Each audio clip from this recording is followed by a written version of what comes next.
Hello, students. Welcome to the class. Today we will discuss Robert Browning's poem, My Last Duchess, in detail.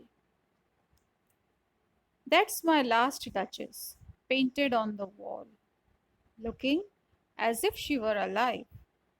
I call that piece a wonder now. Fra Pendol's hands worked busily a day, and there she stands. Wilt please you sit and look at her? I said. Fra Pendolph by design, for never read strangers like you, that pictured countenance, the depth and passion of its earnest glance. But to myself they turned, since none puts by the curtains I have drawn for you, but I. Now, the poem is in the form of a dramatic monologue. In the poem, the speaker, who is an Italian duke, the, the name of the duke is the Duke of Ferrara, he reveals how, out of jealousy, he got his previous wife murdered. Here, the Duke is talking to the envoy of the Count, whose daughter he is going to marry. He shows to that envoy the painting of his previous wife as it is done on the wall. So, pointing towards the painting of the Duchess, he tells him that the picture looks as if the Duchess were still living. The Duke regards it a wonderful painting and thinks that it has been beautifully done by the painter Fra Pandolf. This painter worked throughout the day, and after his day's labor, the picture was painted on the wall, was ready. The Duke cunningly reveals that he could not trust anybody to paint the picture except a monk. Fra Pandolf was a monk painter. Moreover, the artist was permitted only a single day to complete the portrait. The Duke asks the envoy to sit down and take a look at the painting of his wife. His request to sit almost seems an order. Look at the tone of the line. After the envoy has taken his seat, the Duke explains that he mentioned the name of Fra Pandolf deliberately. He intentionally chose a monk painter to do the job. Why? Because many people who did not know the Duke and the Duchess might have thought that there must have been an affair between the Duchess and the painter. But the Duke knows by experience how visitors saw the picture and found a suggestion of an affair in it.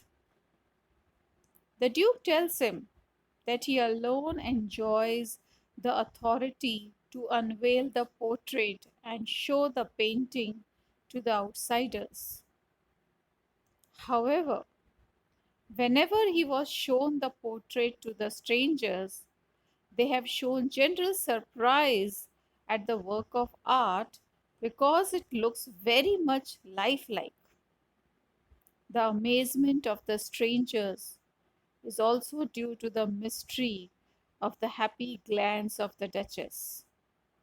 The Duke tells him that after seeing the painting, it seemed as if those visitors wanted to ask the Duke how the face of the Duchess could come to possess such an earnest look about it. The people would have put the question to the Duke, but being afraid of the Duke's reaction, they never had the courage to ask this question. The Duke tells the envoy that he was not the first to have the inquiring thought in his mind.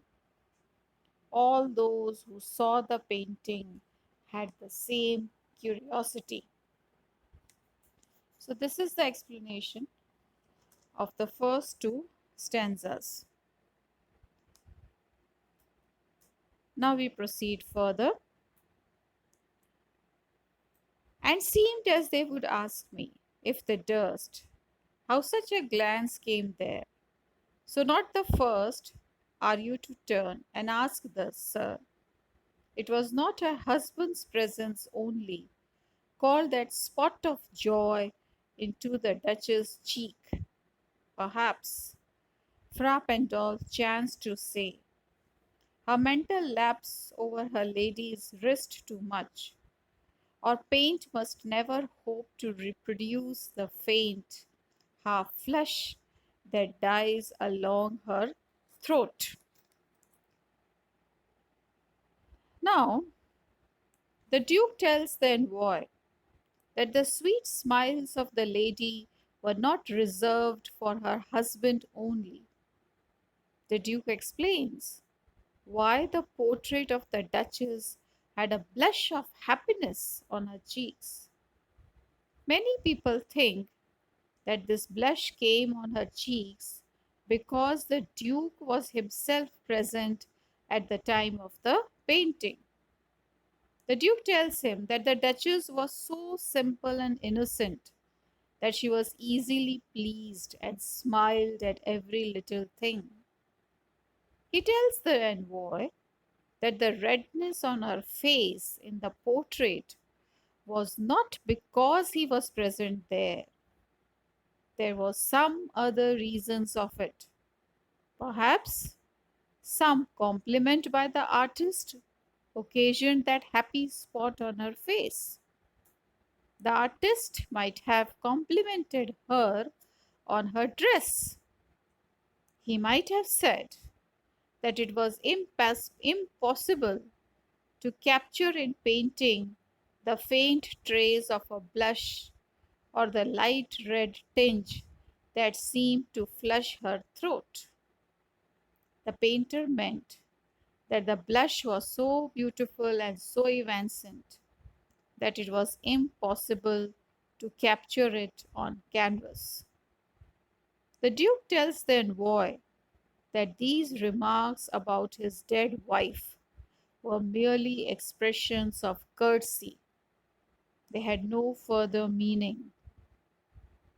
Such a remark, merely one of the formal courtesy, was enough to bring a flush of joy to the Duchess's cheeks. She had such an innocent, happy nature that she was easily pleased in this way. We will continue with the explanation in our next lecture.